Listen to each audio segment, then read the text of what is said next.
सोचिए, एक ऐसी दुनिया जहां इंसान अब इंसान नहीं रहे, मशीनें बन गए हैं और मशीनें वो इंसान बनने की कोशिश कर रही हैं। टेक्नोलॉजी ने हमें बहुत कुछ दिया, लेकिन जब उसका कंट्रोल चला गया तो उसने सब कुछ छीन भी लिया। द इलेक्ट्रिक स्टेट की कहानी इसी दुनिया से शुरू होती है, एक वीरान, खामोश और टूट चुकी धरती पर। अब कहानी पकड़िए, एक 17 साल की लड़की मिशेल।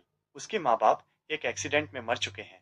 उसका छोटा भाई क्रिस्टोफर भी कहीं चला गया है और ये उसका सबसे बड़ा दर्द है। मिशेल अब पालक माता पिता के साथ है, लेकिन अंदर से पूरी तरह टूटी हुई। एक दिन अचानक उसके घर के बाहर एक अजीब सा रोबोट आता है, पुराना जंग लगा हुआ, लेकिन उसकी आंखों में कुछ अलग है, जैसे कुछ कहना चाहता हो। उसके हाथ में एक फोटो है, माइनस मिशेल और उसका भाई क्रिस्टोफर। रोबोट बस एक बात कहता है, मैं तुम्हारे भाई से जुड़ा हूँ, वो जिंदा है। और यहीं से कहानी शुरू होती है। अब आप सोच रहे होंगे, क्या वाकई वो जिंदा है या ये बस एक झूठ है? मिशेल इस रोबोट का नाम रखती है कॉस्मो। और धीरे धीरे पता चलता है कि क्रिस्टोफर अब एक इंसान नहीं रहा। उसकी चेतना, उसका दिमाग एक मशीन में फंसा हुआ है, एक बेहद खतरनाक तकनीक का हिस्सा जिसे कहा जाता है न्यूरोकास्टर। ये तकनीक पहले लोगों के बीच तेज संचार के लिए बनाई गई थी, लेकिन मिलिट्री ने इसे हथियार में बदल दिया। अब ये इंसानों की सोच और यादों को रोबोट्स में डाल सकती थी। मिशेल का इरादा साफ है, उसे क्रिस्टोफर को इस सिस्टम से आजाद कराना है।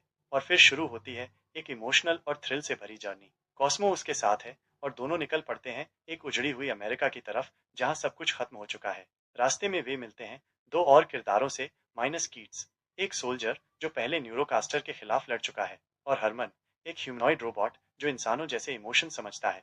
अब इन तीनों की ये टीम उस जगह की ओर बढ़ती है जहां क्रिस्टोफर का दिमाग फंसा हुआ है।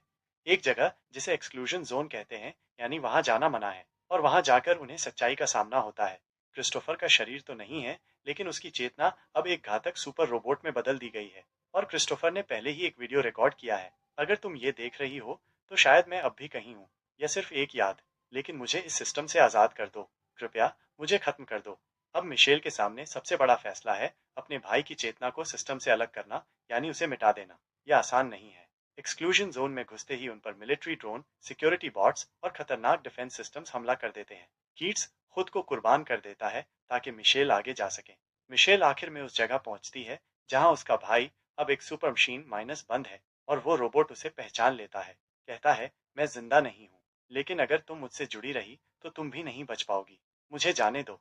मिशेल आंसुओं के साथ, हाथ कांपते हुए अंतिम स्विच दबा देती है और उसका भाई आजाद हो जाता है। साथ ही न्यूरोकास्टर सिस्टम भी हमेशा के लिए बंद हो जाता है। कहानी के अंत में मिशेल अकेली रह जाती है। कॉस्मो अब सिर्फ एक टूटी मशीन है। हरमन चला गया है, लेकिन पहली बार वो खुद को मजबूत महसूस करती है।